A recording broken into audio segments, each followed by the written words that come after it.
despite the fact that we're not asking people to do anything artificial really, or to act. People that have already seen the piece have commented on how much they find narrative in it and how dramatic it is because of that, reducing to very, very tiny details and great focus. I believe that in all the productions that I do, that the real drama exists in the audience's imagination. And so what I find wonderful about this piece is that what we're doing is stripping away all the physical and external elements, well, not all of them, because of course there are still human beings playing instruments and there is a singer, but we're stripping a lot of the kind of workings of the theatre away, and really placing the core of the drama in the audience's imaginations. It was very important for me from the beginning that it honoured the original form of a retreat. I don't want to mess with it. And even an idea I first came to Freddie with of dramatising it more, so it was on a kind of proscenium, and you saw people going to a retreat and having revelations and then being transformed. And we thought it would be much more interesting to do it to actually make it a retreat.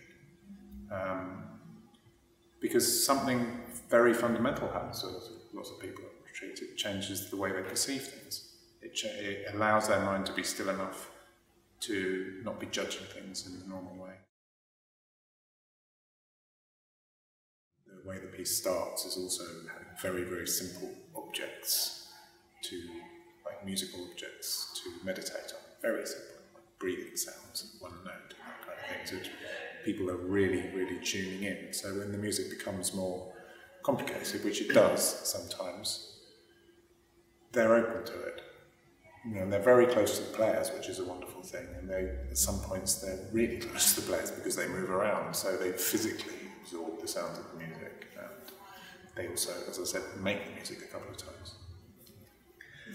The effect of mindfulness on me for listening to the music has made me really question how we listen to music, how we go to concerts, how we go to performances generally, and how basically badly prepared we are to really listen and really observe what's going on. And this piece brings you as an audience member to such a heightened state that I don't know, by the end of some of these rehearsals I feel like I'm kind of inside the music.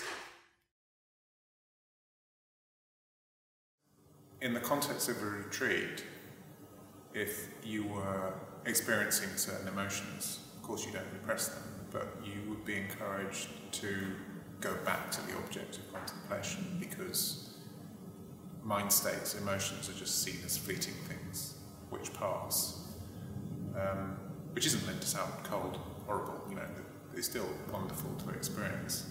But I think in this setting, it's more to do with getting right inside the sound as well.